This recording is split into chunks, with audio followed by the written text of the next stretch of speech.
How to paste a photo on top of another photo on iPhone.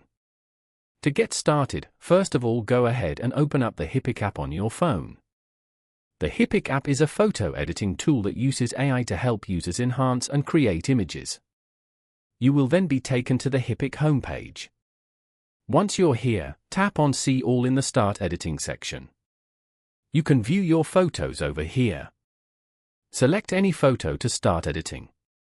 You can now edit the photo using all the edit options available. Go to the bottom panel and swipe left to find stickers.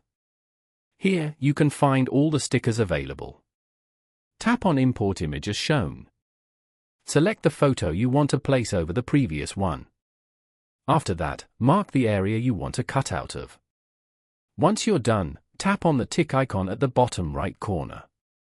You have now successfully created a sticker out of this photo. Now, place it anywhere you like over the previous photo. And then, tap on Export. Following these steps, you can easily paste a photo on top of another photo on iPhone.